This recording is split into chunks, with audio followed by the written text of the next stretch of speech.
G'day legends, I hope that you are having a fantastic day and happy Easter. Of course, this year it is especially important as both Western and Eastern Orthodox churches are celebrating Easter on the same day.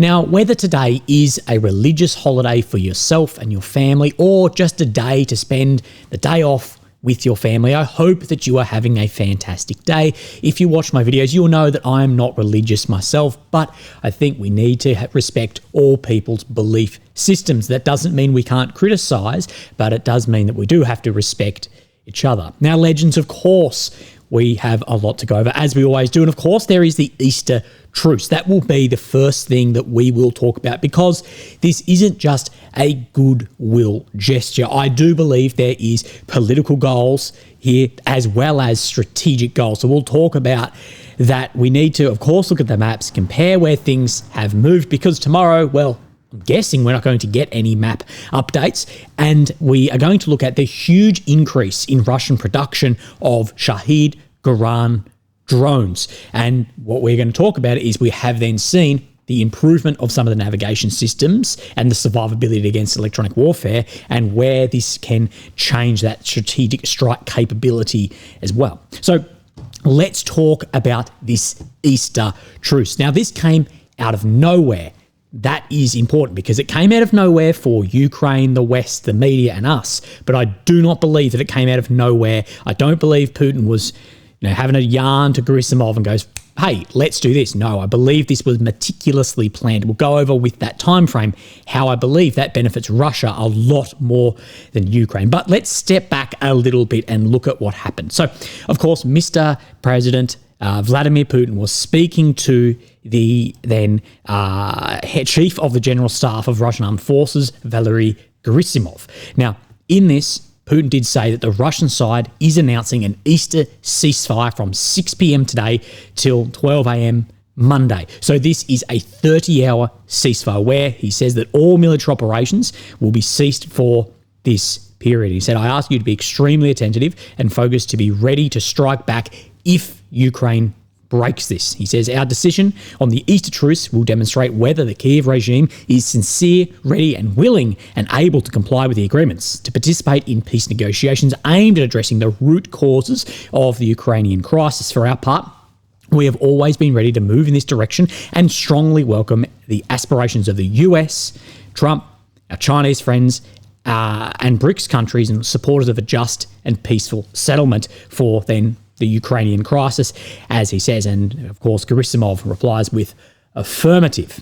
Now, in the beginning, there was a bit of pushback that no, this is not going to happen. And then we did see that it has been, well, it looks like it has been accepted by the Ukrainian side. Now, actually, I will minimize this. What I will say at this point is there are definitely breaches of this. AMK mapping, he's going through them, drone here, drone there, this here, this there. But overall, there has been a massive decrease in military actions, okay?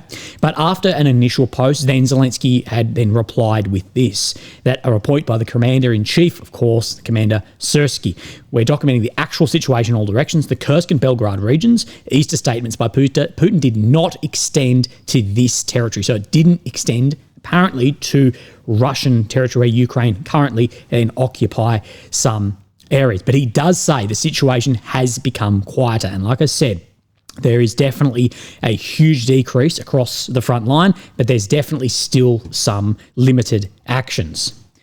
As Zelensky says, our actions are and will be symmetrical. The proposal for a full and unconditional 30-day silence remains on the table. Of course, that 30-day ceasefire proposed to Russia. The problem is in this then unconditional 30-day ceasefire. The reason Russia will not go for this is the condition in this. There is one condition. The condition is that Russia, the party currently who is objectively has the upper hand on the battlefield at the moment, the condition is that they cannot come with any conditions.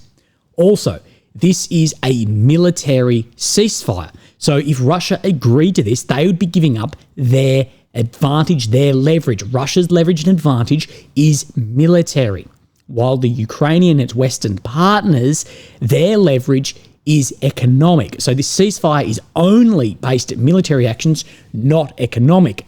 I think if you wanted a 30-day ceasefire to come into place, given where leverages sit and trying to, it has to appeal to both sides to actually agree to something. If it was 30-day military ceasefire and economic ceasefire, that would be more in the realm of what we'd actually see. But we're going to talk more about the Easter truce, not get stuck in the weeds. Now, before I go breaking this down into strategic and political reasons, I do hope that the men on the front line who have been living in hell for months, some years, that they get some time for respite and relief, even if that is just that they get a hot meal and to take a less stressful dump, just to switch off their brain for a minute. The conditions that these men are living in are atrocious. We haven't seen conditions like this for decades on this scale of war. Sadly, I think, as with any protracted war, the conditions, these are going to deteriorate further before we see them improve. What I'm seeing at the moment, there's nothing that's put out there that seems realistically acceptable by both Russia and Ukraine, and I am very pessimistic that we're going to see an end to this in the next coming weeks. I don't believe so. But with attritional protracted war, things get way worse before they get better. I hope there is some respite, and maybe this will be a start to longer ceasefires or truces. But for the guys at the front, I hope that they get just some time off, have a warm meal, have a hot brew. But let's talk about this. Firstly, we'll talk political reasons. Now, as I have been stating over the past weeks, it makes strategic sense for Putin to prolong the war. People who blur the line between activist, analyst and journalist, they will take this as justifying prolonging the war. No, what I'm saying is strategically, it makes sense for the party who has the momentum and has the upper hand militarily to prolong the war. If this didn't make sense, we would not see Zelensky doing a 180 turn on ceasefires and at every chance he gets calling out that it's Russia not wanting a ceasefire. In that way, it confirms this. But what Putin needs to do outwardly is show the US that Russia is ready for talks, while painting Ukraine as the one who is not willing to come to the table. Simply, what Putin is doing and what we thought that he would do weeks or months ago is suggest actions and outcomes that seem reasonable to Trump's position on the war, while knowing that Zelensky can and will never agree to this, therefore further straining US and Ukrainian relationships. The biggest one of this, save over the last 24 hours, for just one example, is the recognition of Crimea as Russian. Now, Putin knows that where J.D. Vance, where Trump, where Rubio, even maybe where Kellogg is sitting, that seems reasonable to that administration. But he also knows Zelensky will never accept this, so he can then strain that relationship further and say, well, it's them not wanting to come to the table. And this Easter truce and the statements that we see from Putin as a way to show Trump that he is the one that is willing to end the war, but it must be based on the root causes and, to quote Sergei Lavrov, the reality on the ground. That it is he, referring to Putin here, that he is the one not holding up peace. And we see that there is some recognition of this because Trump's message of walking away, that was aimed at Ukraine. That positively affects Russia, negatively affects Ukraine if the US was to withdraw out of this. And I believe all of this is trying to show, hey, Trump, we are willing to work, but they are not. Even if they know what they're suggesting, that they will not sign off on. Now, strategically, tactically, we'll go into this second. Now, a disclaimer here, this is speculation, but it makes sense. Remember, Occam's razor, what seems most likely probably is. If you see hoof prints, you don't think zebra, you think horse. But if you're in the middle of Africa somewhere, maybe you would think zebra, okay? Now, I don't think that we can assume that this was a spur-of-the-moment decision by Putin. As much as the West would like to paint Putin as an uncalculated barbarian, with the exception of when we talk about nuclear weapons, remember, you'll be told he's uncalculated, savage barbarian, but don't worry about him with nuclear weapons because he won't do any of that, okay? But we know in reality, and history shows that this just doesn't fit. Now, Putin recently, over the past couple of years, may have miscalculated some actions both politically and militarily. But we do know that he is cunning and he borrows core elements from the Clausewitzian model on war, as war is merely the continuation of policy by other means. And we see that this war, continuation of the policy of where Russia's then border, he wants it to sit, and the policy of Ukraine within NATO, and that war is the continuation of that policy, okay? I believe that Putin and his commanders, that they knew this truce was coming for some time, that they were going to propose this, and that they will have planned for mass rotations and replenishment of hardware and forces along the front. What we know in this war is that there are huge casualties every time there is a rotation of forces due to the drone and artillery nature at the front line. Now, the thing is, this is only 30 hours. For Russia, I believe that they were ready for this. Likely, they had logistics packed, ready to go. For Ukraine, this was sprung upon them, and for at least the initial phase, it didn't look like they were going to agree to it. So, of course, Ukraine will be able to take advantage of this, but it's only 30 hours. What I'm saying is Russia has had more time to prepare for this, therefore probably will get a lot more out of their replenishment and rotations at the front line, because Ukraine didn't know until it was sprung upon them. And what I will say, though, is both Ukraine and Russia, they will able to have some replenishments at the front line, so be prepared for increased actions following the lift of this truce. And I would be surprised if Russia agreed to extending the truce. But again, we will see. But this has somewhat put Zelensky's back against the wall, and Zelensky in a very hard position.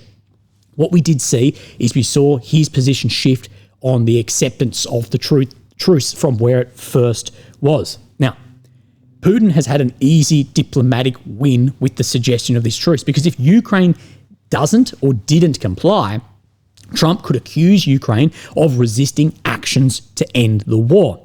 After basically saying that with Rubio yesterday, if Trump is saying we're willing to walk away, that is aimed at Ukraine, saying Ukraine's not willing to do it, not at Putin. Because if he's saying, if you're not willing, Putin, to work with us, we'll walk away, Putin will go, great, then I won't work with you because I want you to walk away from this. But with the limited time given, Ukraine will not be able to conduct the level of resup and rotation that Russia will be able to. I wouldn't be surprised if we see Zelensky more and more push and other partners on extending this truce. Maybe we will see Russia agree to that, because that could be a diplomatic loss too. But again, we will see. So I believe this truce has a massive political and strategic weight, not just for Easter. Okay, let's have a look at the maps. Idiot yesterday completely forgot it. I had to crop it in at the end. Of course, here we have Ukraine in the center of your screen, the capital of Kyiv. The red areas occupies since 22. The purple since 2014. The red check that you'll see on this map today is, of course, where Russia has occupied over the past 24 hours. Now, we do have one update, which is very significant if true by Syriac map. So let's come up into Kursk. Now, there are two main efforts at the moment. So the first one, the northern one, being in the direction of Sudzha, the secondary one here being in the direction of Guevo. Now, what we know is this had at one point expanded to 1,000 to 1,200 square kilometers. Of course, it is significantly less than this now. But what Syriac is saying today is he's saying that this northern part here has been completely pushed back to the border. That's massive if true. The Russian army recaptured the locality of Oleshna and secured the border area in this direction. So again, you know our threshold. We can't confirm this at this point in time, but we also need to take into account Syriac's track record with things like this is very, very good also. So I guess wait out on confirmation of this. So let's then move our way down the maps and we'll look for any red check. Now remember, over the past week, Syriac Maps has been making claims to the south west of Bilohorivkia that Russia had been making some large advancements, realistically out to about here somewhere. Now what we know today is we can confirm there's definitely some movement, as this map shows that Russia occupies basically completely the chalk quarry in here. So we can confirm there was definitely movement here. How far? We don't know. But this is one of the areas in which we have seen very, very little movement. Even the Russian command around Siversk front, the Russian command here, they have commented numerous times on how good Ukraine's defences actually are here. And to see this frontline move is a lot more of a warning than, I guess, a lot of other front lines due to that. So then we will continue our way down into Toretsk is next. Now, no changes shown on this map. Toretsk, incredibly hard to actually get an idea of what is happening here. So there's a few small shifts. So up this road in the direction of Dashnay, it is said that there has been some Russian advancement, more down this tree line in here. Again, very difficult to actually get an idea, and one down the tree line to the east of here, as well as further pushes to the west of Toretsk, just out into this sector as here, but nothing major in here. And he does say the news about the fall of Toretsk under Russian control isn't true. So we know the Russian MOD reported that at one point, and then we know that that isn't correct. So let's continue moving, and then we come to the Pokrovsk front. Of course, we have then the eastern Pokrovsk area, where I sort of misled you a little bit yesterday, but I did correct myself. This area here, this Mirolubivka and this reservoir right here is where Suryak said that there was some movement. So this is said reservoir, and he's claiming further movement in here, well outside of that grey zone and in the direction on the eastern flank of Minograd Pokrovsk. The Russian army entered this locality. So wait out on that. Deep State map, they confirm Russian advancement in Uspanivkia. We know Suryak talked about that in the last few days. They also show to the south of Rozliv, this coming under control. Remember, we drew this in, I don't know, a week ago. I believe this is how it is looking, but you can see further grey heading to this Bahatar as well from here, and that, I believe, is definitely telling of what the Suryak map showed us about further movements in this direction. So wait out on that. Now, that's all the Deep State map updates, but we do have one to the southeast of Orkiv, this Mala Tokmachka in here. Now, we did show you a movement the other day down this road that Suryak Maps was saying, and he's saying that the Russian forces are then further expanding their position here. So what we're looking for is see this tree line right here on this angle, then this tree line that it's coming right up into here. So to where my cursor is at the moment is the extreme eastern side, down this paddock and in here. This area just here, he is saying has come under Russian control. Remember, that doesn't meet our threshold for confirming where advances are.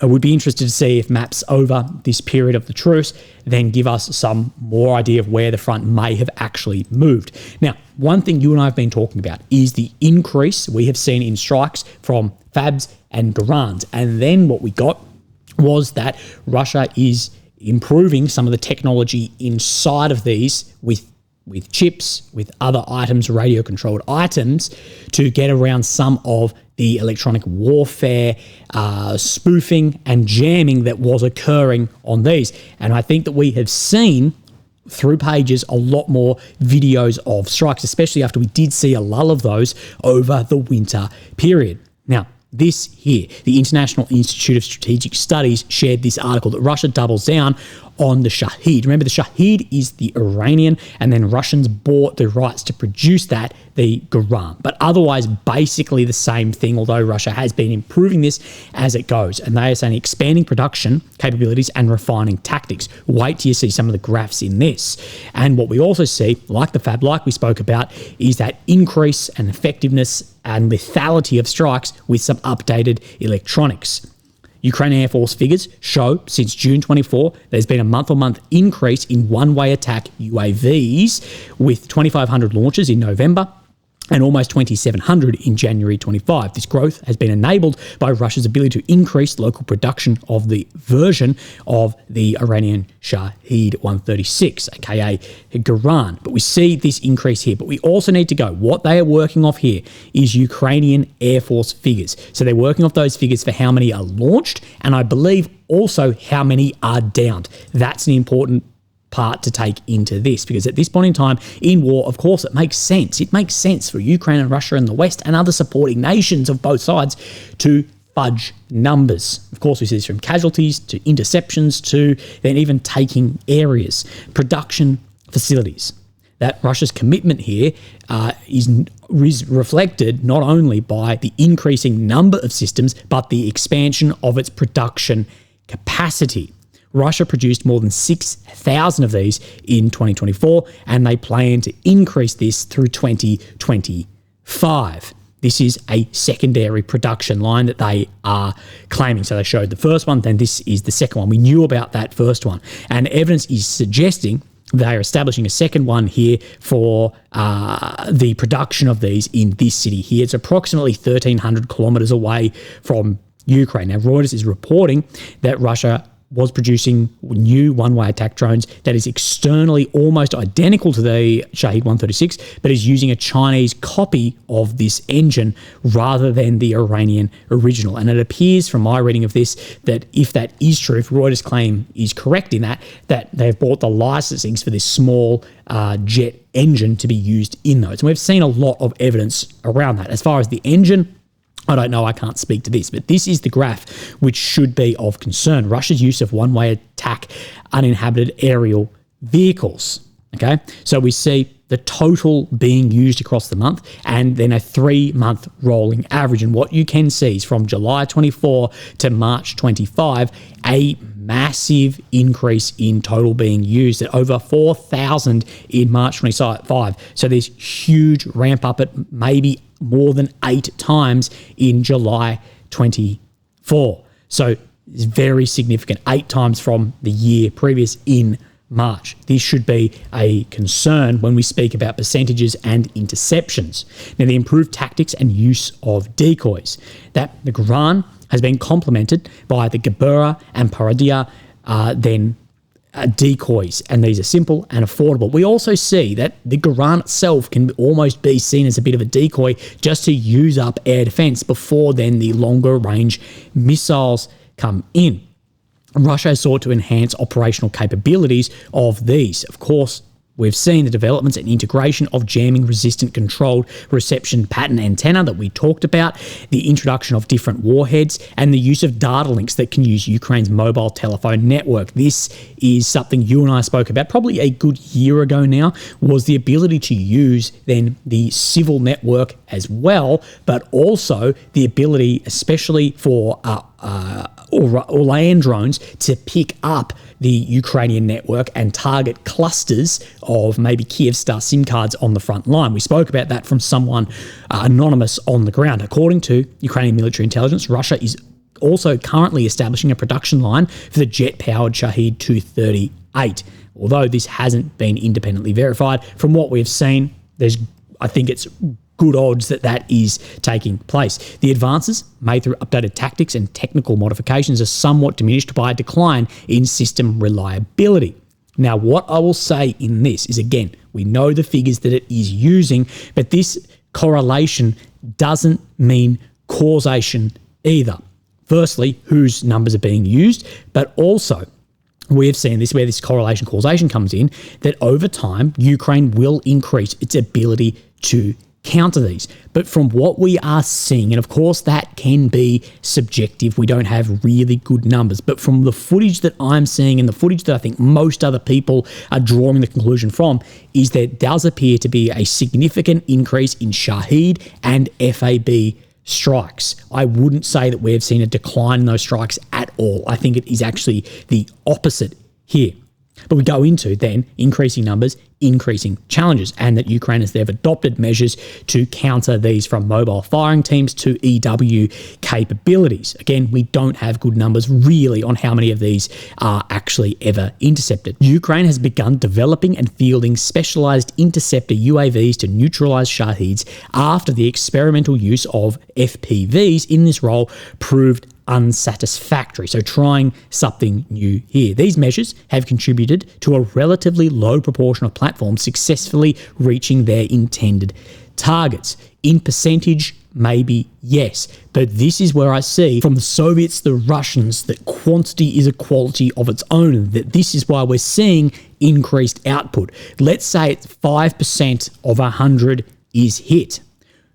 Well, then 5% of 1,000 is still a massive figure. It's still going to be, if it's 5%, if Russia was producing and 5% were getting through, then March 24 and 25 were getting through, and then you come up to 4,300 in March 25, and it's still at that 5% rate. Well, yes, you may be able to say, yes, it's only 1 or 5% or whatever are coming through, but that massive increase means you're going to have a massive increase of targets getting struck, and of course using up a shitload of incredibly expensive AD. And they say this, that Ukraine continues to employ high-end interceptors to counter Shahed attacks, adding strain to its already stretched air defense systems. The pressure is likely to intensify as Russia expands its production capacity. And this is what I see one of the primary uses of these drones is just to open up the gates for the Iskanders, to the Kalibrs, to their hypersonic systems as well. That's where I see it sitting. And I haven't seen evidence that shows that there has been a massive increase in ability to actually intercept these. But what I am seeing is an increase in those strikes. That doesn't mean that more percentage is getting through. But if it's the same percent, but they're producing a lot more are coming through. And what we see is, well, this increase in here, it's not like on the other end that Ukraine is receiving the equivalent amount of 8 to 10 times the amount of air defense. Anyway, legends, I hope that you have a fantastic day, a fantastic Easter, and I'll speak to you tomorrow. I have a special video in the morning and then a regular update in the afternoon. Thank you. Bye-bye.